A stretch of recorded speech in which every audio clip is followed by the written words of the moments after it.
Hi, everybody. Today is Monday, February 17th, 2025, and our friend Larry Johnson is back with us. Welcome back, Larry. Hey, this is how I keep track of time. It's either Friday or Monday. Friday or Monday. It must be Monday. Larry, we know that right now, Rubio, together with Mike Waltz and Witkoff, are in Saudi Arabia to talk with Russians. hmm On the other hand, Russians, Sergei Lavrov, together with Yuri Yashkov, if I'm not mistaken, they're going to talk with Americans. How do you see the situation, and how, with what we've seen in the Munich Security Conference, how do you see the dynamic right now in Saudi Arabia? Well, it illustrates how, I guess, perverse the and bizarre the relationship between the United States and Russia had become. What they're doing, what they're getting ready to do now, what used to be normal, and now it's being treated like it's the sighting of an alien from Mars or Venus landing on Earth. Hey, look at this. So, the first step is it looks like the Saudis are going to play mediators. So, Rubio and I guess it's besides Woodcock, Mike Waltz Waltz. is there. Well, I'm not sure. I hear Waltz. It doesn't. I'm not wondering why Waltz would. He should probably actually be back at the White House, but that's another thing. Radcliffe is staying behind, but they'll be meeting with the Saudi foreign minister and basically their Saudi counterparts, who'll be saying, "Yeah, this is where," and they'll be talking about details. Where are we going to meet? When are we going to meet? How long will the meetings, go? Who's going to sit where? What what kind of table are we going to have? Those kind of details. And the Russians are going to have the same discussion. And it'll be the Saudis, I think, who probably arrange the first sit down, get together between the Russian and American side. So, but the the fact right now that so many people are reacting to this as oh my gosh, this is so out of the ordinary. Well, it didn't used to be. This used to be common, but just the fact that it is now finally happened, and yeah, I take that as very good news. Here is, Larry, what Keith Kellogg said in the Munich Security Conference in terms of the way that the United States would negotiate with Russia. Have to make.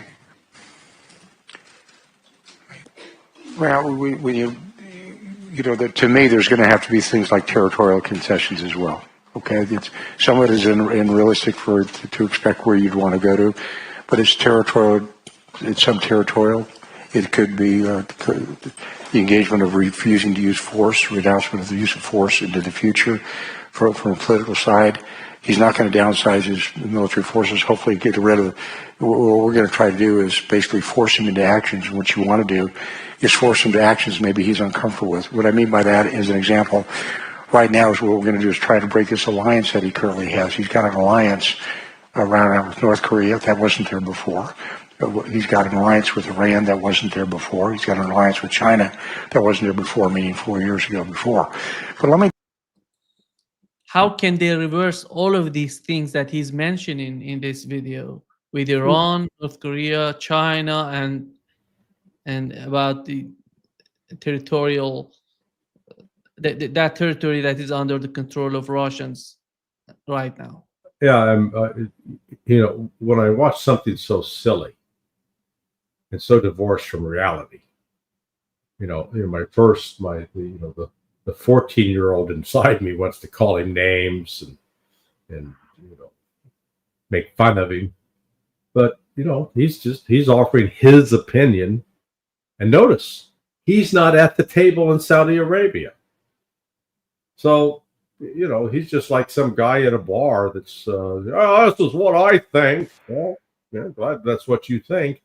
The reality is Russia's not going to make territorial concessions. They're winning. you know, it's again. Let's put it into the field of a sports analogy. You're playing in the finals of the World Cup. You are. Let's since you're in Brazil, Brazil has a good record for winning the World Cup. They're up 70-1. You're going to have a negotiation which, okay, well, now you got to be willing to let the Germans take some free kicks. That's not happening. We're winning the game, but again, we're going to try to break their alliance. The Russians have an alliance with Iran, China, North Korea for a reason. Those countries have never sanctioned Russia, at least in modern history, the last 100 years. They have not carried out and sponsored terrorist attacks inside Russia. They've not been arming another country to launch attacks as killing tens of thousands of Russians. That, Russia has been, in a way, forced into these alliances just out of common sense. Yes, I'm going to make sure that the countries that are on my immediate borders are my friends as opposed to my enemies. Doesn't Kellogg, clearly Kellogg doesn't understand that simple point. But hell, we do it in the United States. We don't want a hostile Mexico and a hostile Canada. In fact, the entire foreign policy of the United States has been about keeping control of the territories immediately around us, which is why it just drives us crazy that those Cubans won't submit. So here's Russia doing the same thing. And Kellogg, we're gonna split them up. That's it. Look, if I could sit down with China and Russian leaders and give them any advice, don't trust us. The Americans don't have your best interest at heart. We're not interested in promoting democracy and human rights and freedom. Bullshit. We're all about manipulating and controlling the world to serve us and for our own benefit, regardless of what it does to these other countries. Which is why Richard Nixon in 1972 went to China to open up China, to split China away from Russia. That was the whole game. Because at least Kissinger and Nixon, despite their venal appetites, they understood that you can't, if China and Russia unite, the United States is in a very weakened position. So now we're trying to do the reverse. We want to buddy up to Russia. I can't tell you the number of Americans I've heard that are, they're smart people. They're sophisticated people. Both and some former CIA. Folks who've had a lot of experience on Wall Street. They're convinced that China is a drag on Russia and that we just got to get in there and convince the Russians to come be our buddy again. And then we can unite and go against China. This, instead of us stepping back saying, you know what, we don't need any more damn enemies. Let's stop creating these enemies that gives us a reason to fuel up a $1 trillion defense industry. Let's find a way to live together without killing one another, for God's sake. So, yeah, this, what Kellogg's talking about there is it reflects the views of a significant percentage of Americans. So the Russians and the Chinese, they better understand that. That's not just one crazy old man who's forgot to take his anti-Alzheimer's drug. when it comes, Larry, to territorial concession, as Keith Kellogg was talking about, here is Zelensky's position on that in his latest interview. That restoring all of the territory seized by Russia since 2014 is unlikely. Are you willing to say here that you are prepared to formally cede some of the sovereign territory of Ukraine to Russia in order to stop the killing? Judicially, we will not recognize. Everybody understands that it's out of constitution to recognize our occupied territory like territory of Russia. We will never do it. It's not about any negotiations. We will never speak about it. Even Crimea, you seem to have acknowledged even that Crimea, we will never recognize it, because in years, all things which are Ukrainian will be Ukrainian. But maybe I don't know when. But yes, we have to return it diplomatically. Yes, we can. If we are in NATO, it's understandable why diplomatically. It's very understandable. And of course, not to lose people. It's a good way, diplomatic way, to find diplomatic way how to get back our land. Larry, diplomatic way is ahead of us, is behind of us. Well, what do you mean? Because when he's talking about diplomatic way, in my understanding, that's totally behind of us. We had it in 2022. They didn't try to achieve it with Russia. Oh, yeah, well, and right now, how are they trying to talk about recapturing or taking back these territories through negotiations and all of that? Is Russia going to give it to Zelensky because it's not in their constitution? That's why Russia should give them, because it's a mess if you look at the way that Zelensky is talking about. Look, he might as well be talking about how many acres of land he's going to buy on the moon. Go ahead and talk about it. It ain't going to happen. You're not buying any acreage on the moon, and you're certainly not getting every territory back. Donetsk, Luhansk, Kherson, Zaporizhia are now permanent parts of Russia. They have returned to Russia. It was given away by Nikita Khrushchev, who was a Ukrainian anyway. Sort of, hey, I'll give ourselves a gift. But that wasn't, that was never historically part of Ukraine. Russia's taken it, and Russia's not giving it back. That's not on the table for negotiation. No matter, Zelensky, like I said, he can believe in tooth fairies and Santa Claus and Easter bunnies and name your favorite mythical character, but it's not going. Russia's not going to negotiate that. This is one of the first hurdles or obstacles Trump's negotiating team is going to have to get over, is their belief that the Russians are under pressure and that they're really looking for a deal. Their economy's so bad, and they're suffering so many losses. They're eager for a deal. So we'll see if we can get them, give them a way out.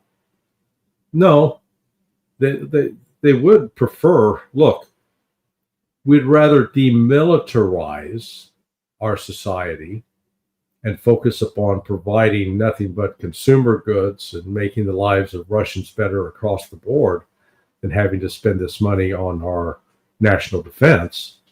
And to that end, we'd like to be in a peaceful relationship with the West and with Europe. But who's talking about war with Russia? It's Europe. Russia's not talking about war with Europe. But Russia's prepared, listening to them saying they're going to come get us. And there's, we've got a clear track record, really going over the last 20 years of the constant efforts of the West to destabilize Russia. So, Zelensky's, again, going back to Jerry Garcia, riding that train high on cocaine. He's out of touch with reality. Larry, Keith Kellogg, again, when it comes to Europeans being part of negotiations in Saudi Arabia. Here is what he answered to the question in the Munich Security Conference. For this audience, that Ukrainians will be at the table and Europeans will be at the table. Oh, well, you just changed the whole dynamic. Victor, thanks for having us today. I appreciate it. The answer to that last question, just as you framed it, the answer is no. The answer to the earlier part of that question is yes. Of course the Ukrainians are going to be at the table. I mean, it would be foolish to say they wouldn't. But when you say at the table, you have to define it. One of the things I'm driving towards is we've had a good, remember this war has been going on now, we're heading into the third year. One of the things we haven't really gotten to are specifics. What does it really look like? And we talk a lot about it, and I will criticize, and I know I'm being very, very, political when I say this. But President Trump inherited this war right now, but our philosophy is not to continue this war to the death of every last Ukrainian. The intent is to stop the carnage, stop the war, make sure it's reasonable, making sure the sovereignty stays intact. But we're going to get to specifics about it. When you say sitting at the table, in all probability, there's really going to be one of the reasons I'm here is for the input, obviously. But when you sit at the table, there's two protagonists when you look at it, and there's one hopefully to be an intermediary. When you look at who are the protagonists and who's the intermediary? Well, I'm saying is it depends. Notice I'm being very diplomatic about it. I got my diplomatic hat, my passport in my pocket. The fact is, we're looking at, you can have the Ukrainians, the Russians, and clearly the Americans at the table talking, but we've got to have specifics to get to a point. Yeah, what he's talking about at this particular moment, we're not going to have Ukrainians together with us, but Donald Trump has talked with Zelensky. That's why he knows what Zelensky wants. They're going to negotiate with Russia. They're going to come to some sort of initial agreements. Then maybe they're going to have Ukraine joining them. This is one part of what he said. The other part is that Europeans are not going to be part of these negotiations. Right. Yeah. Europe is irrelevant. Europe is, as I said, is they are the attendant. Like a professional golfer will have a caddy. That's all Europe is. Europe's a lousy caddy. They're along. They're tag along. They don't bring anything to the table. They bring very little money. In fact, I was laughing earlier before joining you. Trump told the Europeans, yeah, we can supply weapons to Ukraine. You buy them from us and you can send them to them. So, buy all of our Abrams. All right, well, yeah, we'll make them for you, the Europeans, and whatever you do with them, hey, man, it's your business. Well, Europe, almost across the board, is in a significant recession. They're economically struggling. They're not prospering. They're not facing low unemployment and not able to find workers because all the factories are up and running. Particularly, you got to worry about the big three, about Germany, France, England, or the United Kingdom. All three are in real trouble. Germany is deindustrializing. So, Europe is irrelevant, which is the reality. And that was the message that Pete Hegseth delivered as Defense Secretary, and it was followed up by J.D. Vance. Europe's no longer an essential partner for us. And they don't like to hear that.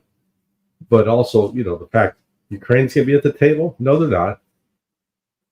Russia's not going to sit down, the Russian government's not going to sit down with any representative of Volodymyr Zelensky's government. They're going to either sit down with somebody from the Rada who's been elected, or unless there are new elections and you've got somebody who the Russians view as being a legitimate president. But again, from Russia's standpoint, they're winning the war. they continue to advance, and they're killing Ukrainians day after day. Last week they killed, they reported over 10,000 Ukrainians. Just think, if they continue that at a weekly basis, how many months in a year? 52. That's over 500,000 dead in a year, just 1 year. So this is it's an enormous human tragedy of what's going on. But Russia is under no pressure to surrender territory, and they're certainly not going to declare a ceasefire, stand in place, freeze, because they've been down this road before. Every single time the West has taken advantage of those gestures by Russia to either build up Ukraine militarily or to launch attacks. Notice the last time, in conjunction with the talks in Turkey, or Turkey as fellow Turks like to say, that Russia, as a goodwill gesture, pulled its troops from around Kiev. Now that was presented in the West. See, they're retreating. But we've beaten Putin. He wanted to take Kiev in 3 days and he couldn't. That was not. It was exactly the opposite. So the Russian troops withdrew, and as they were right shortly after they withdrew, the Brits, who had been working with the Ukrainian intelligence, carried out a massacre in Bucha, where they killed a bunch of civilians who were Russian supporters and made it look like this was a Russian atrocity. There was no honoring of what was negotiated.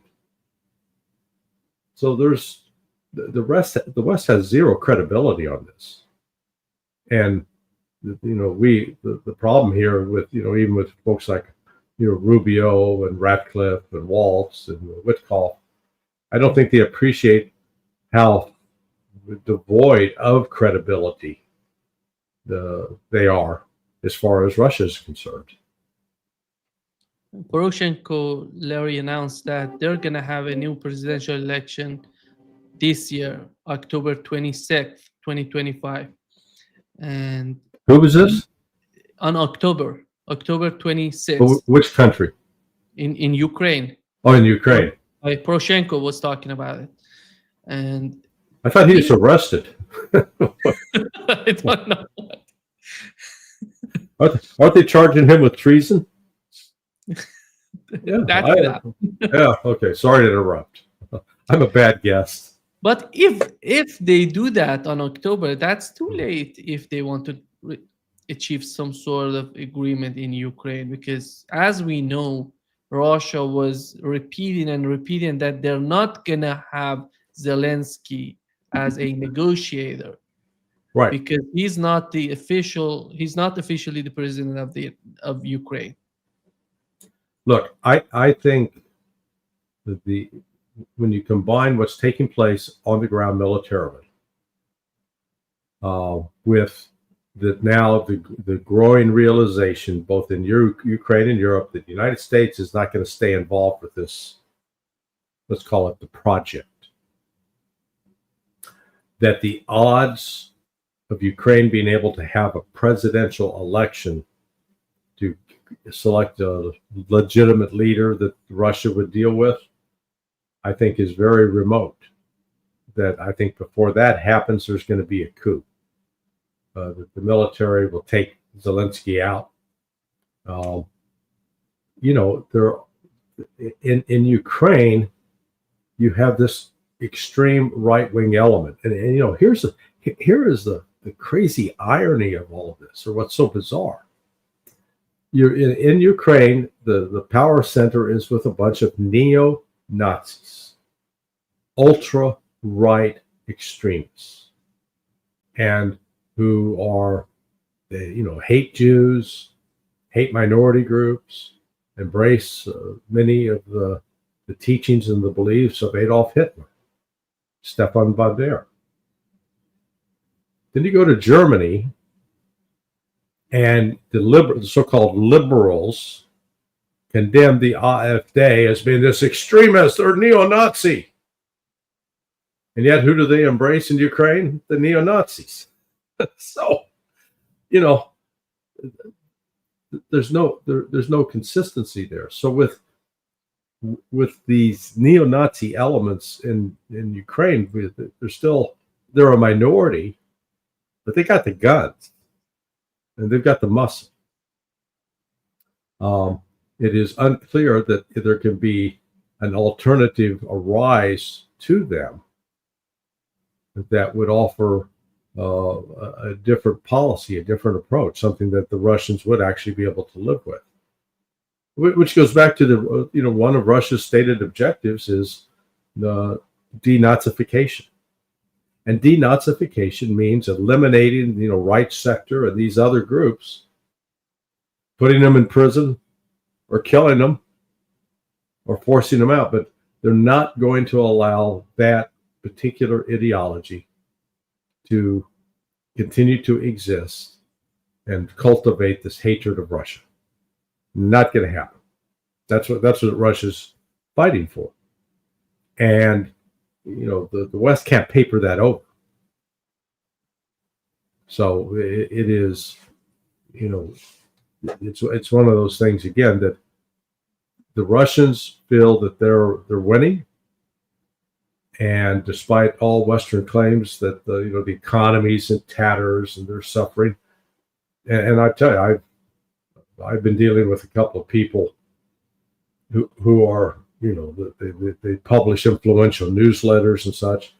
They believe that nonsense, and there's no amount of facts that you show them can dissuade them from their mistaken belief that Russia's in trouble. And so Russia, all we got to do is just continue the pressure a little bit more, keep pushing, and they're going to fall over. The ones that are going to fall over are the West. The West is going to collapse in on itself if it keeps this up. The difficulty that Donald Trump is facing with Europe, Larry, if we think of it in a practical form, to have them on the negotiating table, is that who's Europe? Yeah. Is Germany, France, Slovakia, Hungary? Who is Europe? And we cannot single out one of or two of them, three of them, say this is Europe. And how do you see this difficulty on the part of the administration in the United States, Trump administration? Do you think that was one of the reasons behind this sort of decision on their part, not having European at the table? Well, as I say, as you correctly note, who do you bring to the table? Ursula, I'm fond of lying. Oh, wait, von der Leyen, sorry. It's sort of fond of lying, but she is fond of lying. She was a failed defense minister in Germany. And she doesn't represent the Europeans. They've got a problem in Europe where they wanted to unite, to have, we're European. So, you've got this disconnect because in each country, you've got nationalists in Germany and France and England and Italy and Spain, Portugal, Romania, just go down the list, Poland, that, they value their own nation first and foremost, and they don't want to necessarily have it sacrificed on the altar of Brussels. But that's where it's been. And now they've got themselves in a real dilemma. Who, as you correctly note, who speaks for the people of Europe? Well, the folks, Orban and Fico, they've got a completely different perspective from, say, Tusk and Macron and Starmer. So there is no unity, and that lack of unity spills over into NATO as well. Larry, the chief foreign affairs columnist of the Financial Times, wrote He wrote that he believes that Trump may withdraw NATO troops from the Baltics. Yeah, good. If that happens, in your opinion, how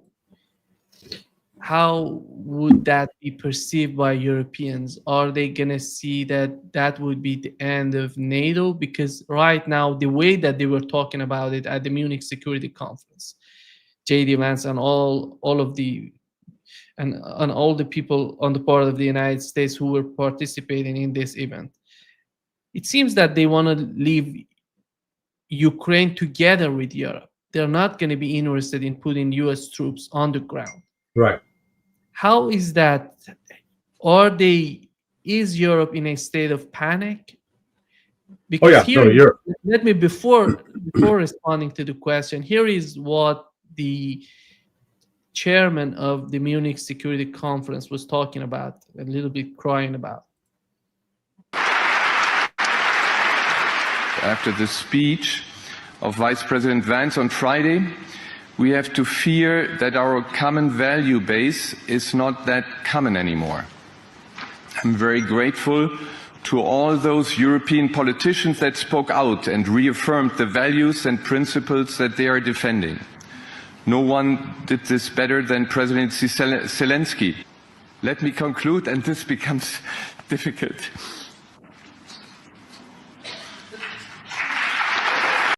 Yeah. What a pathetic excuse for a man. Spineless creature. He's like a jellyfish, lacks any kind of skeletal form.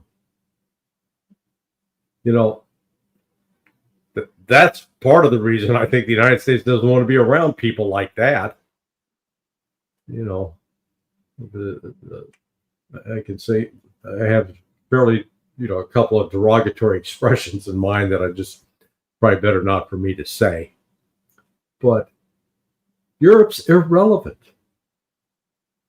What the United States on the what? Let's talk about practically, economically, militarily. No reason in the world that the United States should be there, being the front line of defense for Europe. This ain't 1946, and even then it was a lie. Oh, we had to protect Europe from the Soviets.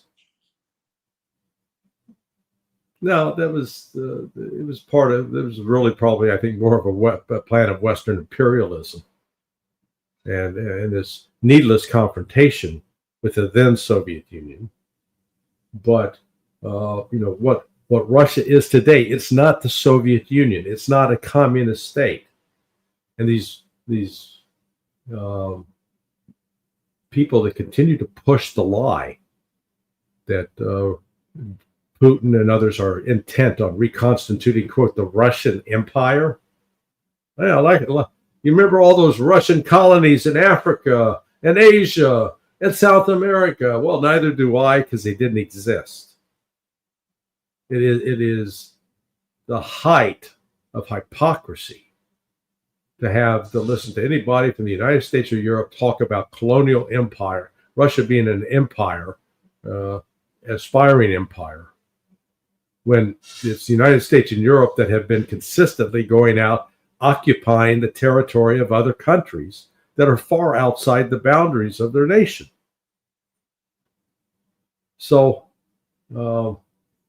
this individual who,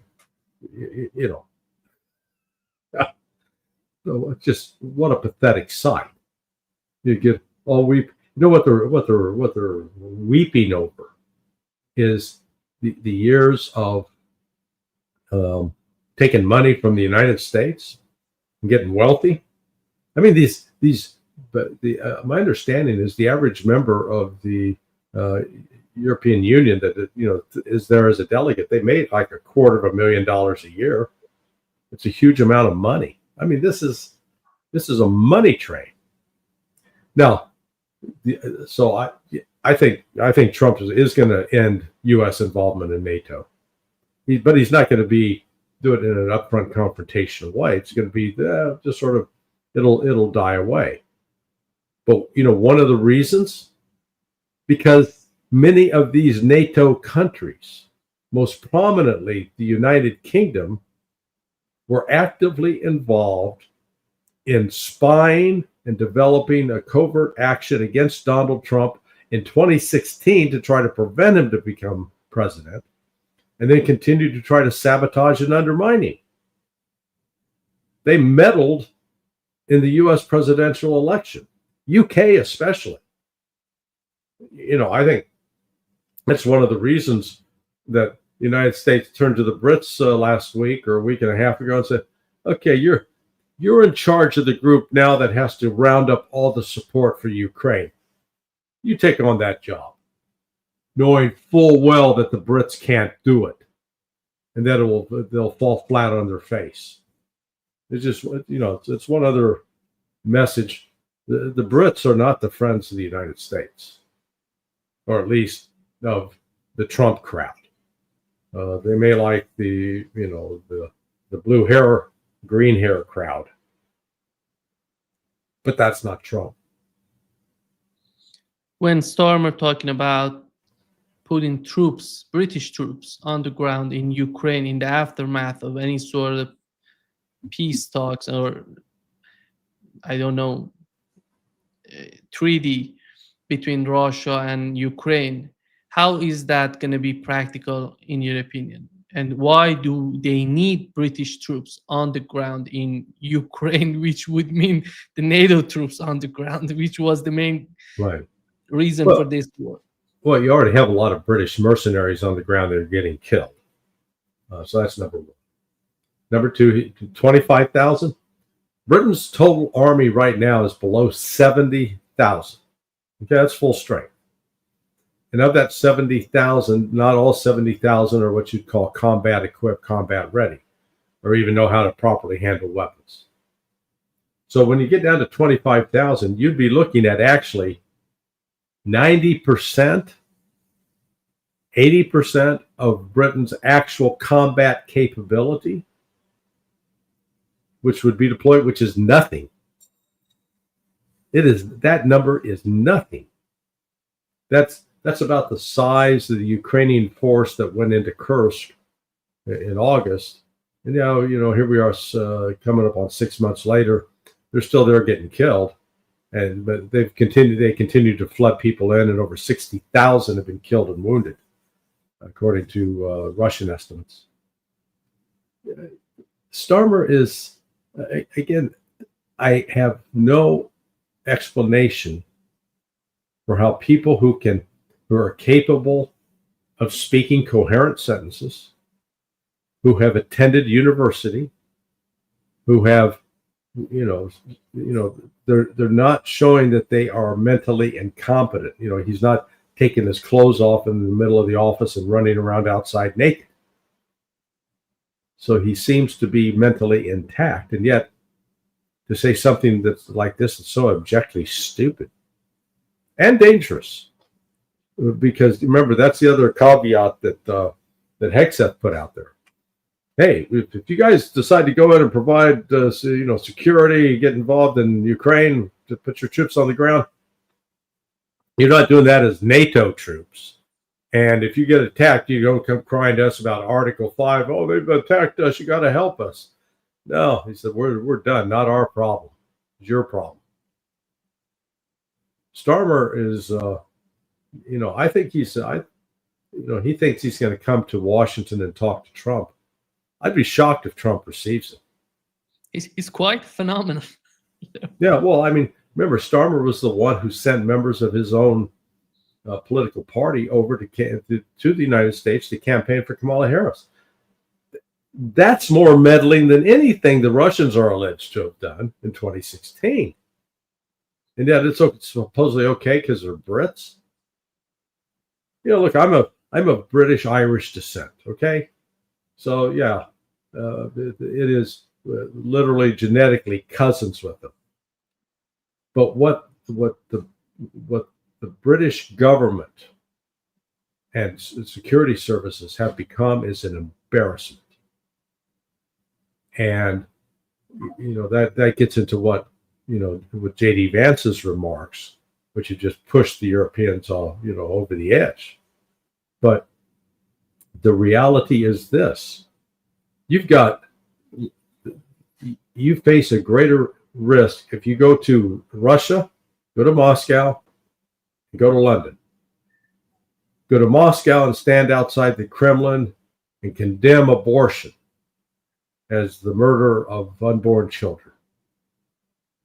You know what'll happen to you? Nothing. Go stand on London Bridge near Parliament and condemn abortion as the murder of unborn children. You'll be arrested and put in prison. Who is the authoritarian state? Or the story, the Ian Puttick was with Danny Davis the other day talking about this. A group of, basically Pakistani men raped a 13-year-old girl. It was not just, it was like six, it was more than two guys. They raped this 13-year-old girl. The police were called. And what did the British police do? They arrested the 13-year-old girl for prostitution. An underage female, a child, and that's so-called British justice.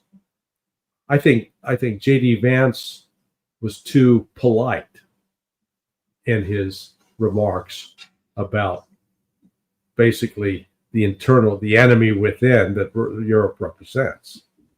The only problem with J.D. Vance's remarks is the U.S. hypocrisy of, condemning Europe for not allowing free speech. At the same time, in the United States, we will attack those who speak out on behalf of the Palestinian people.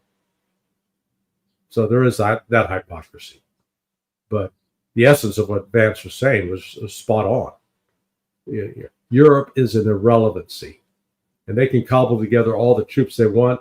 If they send troops into Ukraine, they will die. That is, that's one certainty that we can take from all of this. Wall Street Journal reported, Larry, that the EU is set to implement new sanctions targeting Russia's shadow fleet.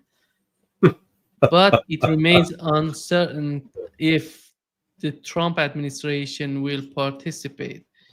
Do you find that those people around Donald Trump would convince him to participate in these sort of sanctions while they're negotiating with Russia?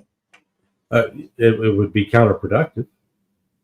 And let's look again at the effect of the sanctions. As a result of the sanctions, Russia's economic growth last year is 4.1%. Healthy. Yeah, they've got some inflation. And it wasn't just Russia claiming that. World Bank and IMF both had to revise their projections because originally they were saying, Russia's only going to grow like 2%. Doubled that. Whereas in Europe, they're doing the exact opposite. The Baltic states, they made a big to-do the other day about cutting. We're no longer going to accept Russian energy. We're cutting it off. Their costs went up 300%. So, and they're buying electricity from Europe, electricity that's generated by Russian oil that the Europeans are buying to run their. I mean, it's crazy. All of this is nothing more than thick, twisted political theater. There's no the real substance in it. Nobody thinks through. So they want to impose sanctions on Russia. Go ahead. Russia is self-sufficient. I've made that point for 3 years now. They don't need anything from the West, which is one of the things they came to discover as a result of the sanctions.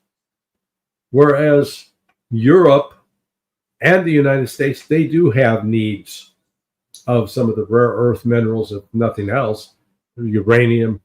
They need what Russia has. And so when they impose these sanctions, they are just hurting themselves. But if they in any way try to block, the Baltic states are claiming they're going to try to block the Russians from exiting, the Russians will blow them out of the water. then what are they going to do? You know, Russia is going to defend its interests, as it should. This is these constant attacks by these other countries, you know, particularly the Baltic states, to treat modern-day Russia as if it was the Soviet Union is a level of ignorance and foolishness that I don't have words to describe. Larry, Zelensky wants something like a security agreement that the United States has with Israel. Here is what he said. Zelensky is asking for. United States, France, UK, and some other guys, and Israel is not the member of NATO, but all these guys, even Jordan with air defense, all these guys began to defend Israeli people, which been under, you know, missiles from Iran. So how it was? Israel is not a NATO member, but why these countries? Now it's great that they destroyed Iranian missiles, but they are not in NATO. So it means that they have security guarantees, specific security guarantees from the United States, France, UK, and other allies. I think we need it very much. And quickly, before we move on. Yeah. Yeah, I mean, it's sickening to even draw that comparison. For starters, yeah, the West gives security guarantees to Israel. So, yeah, so Israel can kill women and children and commit genocide. The West shouldn't even be giving those security guarantees to Israel in that regard. We are the enablers of Israel. We enable their ability to kill Palestinians and other people throughout the Levant. It is, you know, yeah, that's what he wants. Russia's saying no. Or as they say in Russia, niet. Not going to happen. So, you know, he can long for to be treated like Israel. And to be treated like Israel means first you got to get a multi-billion-dollar lobbying firm like the American Israeli Public Affairs Committee to go out and bribe members of Congress so that they give you everything that you want. And in fact, I think what they're going to discover is that in part has happened. That has been money flowing out of Ukraine into the pockets of members of Congress and certainly members of the Biden administration. You know, as I mentioned last Friday, I know of one particular case where they're tracking right now. There's like $49 billion that were stolen out of money that the United States provided to the UK and has made its way into the banks in the Caribbean. So, yeah, he's not going to get it. Larry, the situation in the Middle East right now, we had Marco Rubio traveling to Israel, and here is what he said. The common theme in all of these challenges is Iran. It is the single greatest source of instability in the region. Behind every terrorist group, behind every act of violence, behind every destabilizing activity, behind everything that threatens peace and stability for the millions of people who call this region home, is Iran. And by Iran, I mean the Ayatollahs. By Iran, I mean its regime. A regime who, by the way, its people don't support. The people of Iran are victims of that regime. And so I think it's important to constantly point that whether we talk about Hamas or we talk about Hezbollah or we talk about violence in the West Bank or we talk about destabilization in Syria or we talk about any of these issues, the militias in Iraq, they all have behind them one common theme: Iran. And that must be addressed. And there can never be a nuclear Iran. A nuclear Iran that could then hold itself immune from pressure. Yeah. How do you see the way that he's picturing the situation, considering Iran? He's delusional. Really, Iran's behind all the terrorism in the Middle East? Iran's behind ISIS? Iran's behind al-Nusra? Iran's behind Hayat Tahrir al-Sham? No, that would be the United States. That would be the United Kingdom. That would be Turkey. That'd be Saudi Arabia. They're pissed at Iran for supporting Hamas and Hezbollah. And the track, the record, the actual, how do you measure terrorism? You measure it with actual attacks and number of people killed and wounded. Okay? Very simple, not complicated.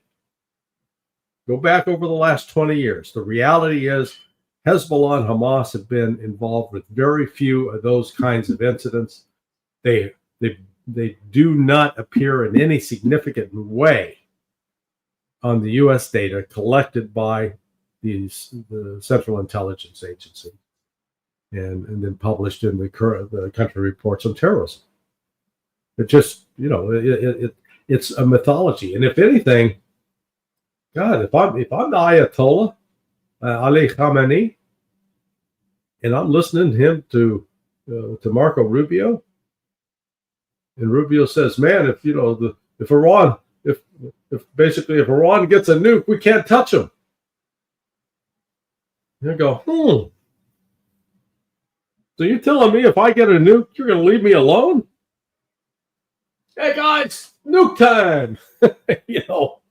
Now that's not what's happened up to this point, because I would suggest that the Ayatollah Ali Khamenei has more integrity and than Marco Rubio or anyone else in the U.S. government. They said, no, it's against our religion.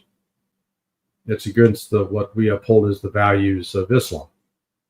And to create such a device would be an act of evil.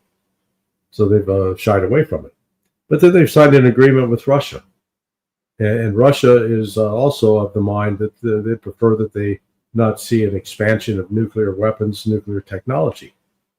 Now, Iran's certainly got the intellectual talent to do it, and they've got the material with enriched uranium to do it. But up to this point, they've chosen not to. So this is Iran's a straw man. Iran's not the problem. Israel's the problem. Israeli settlers, it's not Israel, it's the Zionists. The Zionists that are convinced that, God in their magic book said that this land's theirs and they get to have it, nobody else. And anybody else that tries to stop them has to be killed because God said so. Well, I reject all of that. But it doesn't matter whether I accept it or reject it. That's what they believe and that's what they're doing. So that governs their actions. I don't know if you saw Smotrich talking about 2025. Their plan for 2025 would be destroying as much as possible, more than those buildings that in the West Bank Palestinian would be able to construct. This is so sick, Larry. This is the continuous conflict, the chaos is going to continue and continue and continue.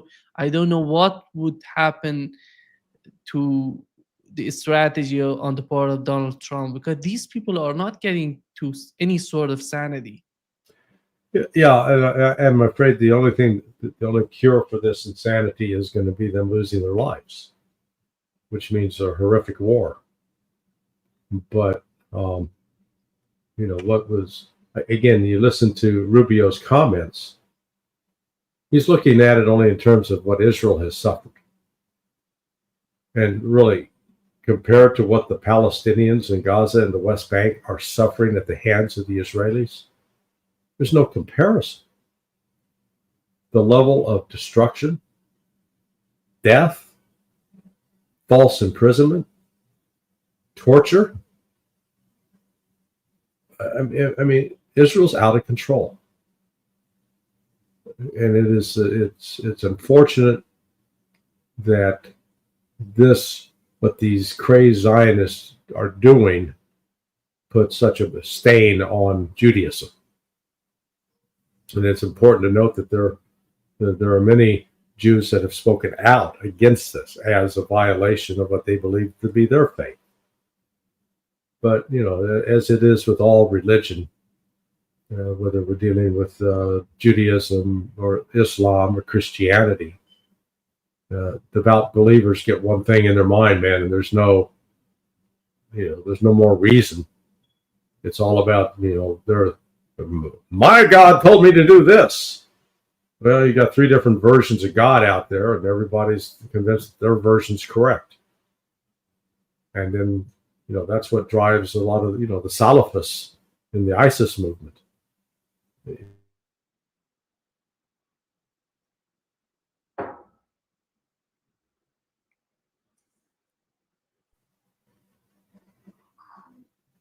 Larry, can you hear me? Yeah. Yeah, you're back. Larry, Keith Kellogg mentioned three countries: Iran, North Korea, and China. Two of them have a common border with Russia. Iran doesn't have. Well, but Iran is situated directly, to the south. It is, and I guess you've got Armenia, Azerbaijan to the north, and Caspian Sea, but they're in the neighborhood. So go ahead. Yeah. And Larry, do you think that Donald Trump is forcing or is convincing Netanyahu to accept the position of the United States in terms of negotiating a nuclear deal with Iran? Here is what Netanyahu said in this visit of Marco Rubio to Israel. America stands shoulder to shoulder in countering the threat of Iran. We agree that the Ayatollahs must not have nuclear weapons. And we also agree that Iran's aggression in the region has to be rolled back. Over the last 16 months, Israel has dealt a mighty blow to Iran's terror axis. Under the strong leadership of President Trump and with your unflinching support, I have no doubt that we can and will finish the job. How do you see the way that he's talking about the situation with Iran? Well, again, he's got a delusional point of view. They have not, if the marker is that they defeated Hamas, they haven't defeated Hamas. Supported by Iran. Same for Hezbollah. Yeah, they've killed a lot of people, including mostly civilians, for alleged involvement with Hezbollah. It hasn't bought a peace. So Iran is a straw man. You got to have an external villain to always point to justify why you are not fixing problems at home or addressing the real issues in your own society. That's one of the things as a parallel I've maintained. As long as the United States continues to impose an embargo on Cuba and such, we create an external enemy that the Cubans can naturally point to and say, hey, listen, everything's going wrong here. Follow those gringos, not us. Take away the sanctions and all of a sudden force them to stand on their own. So this notion that Iran is the enemy and Iran has to be defeated is it is a genuine belief of both the most people in the United States and in Israel. But it's a lie. It's a lie that, Iran's the number one sponsor of terrorism. It's not. And Iran has been a victim and a target of Western terrorism, for well over 25 years, actively involved, up to and including the assassinations of nuclear scientists and bombs going off. So, this obsession of the West to decide what other countries, peoples want, believe or should believe or what they want, where we don't even apply those standards to ourselves in our own society. So, unfortunately, listening to that, I don't think there's much of an opening for Trump to negotiate a new deal with Iran, simply because Iran doesn't trust the West. Why should they? They've got to do. They're going to work with Russia and China. They trust them, and they've got a military relationship with both. So this, I think we're witnessing sort of the death of the West, and the fracturing of the relationship between the United States and Europe is the first step in that. And Europe itself can't come together as a cohesive organization. And Trump is going to do what Trump's going to do for the interests of the United States as he sees it. And if that means abandoning Europe, so be it. Yeah. Thank you so much, Larry, for being with us today. Yeah, I always start off Monday on a cheery note, right? People go, God, I'm depressed. Yeah. So, See you soon. all right. Take care. Thanks.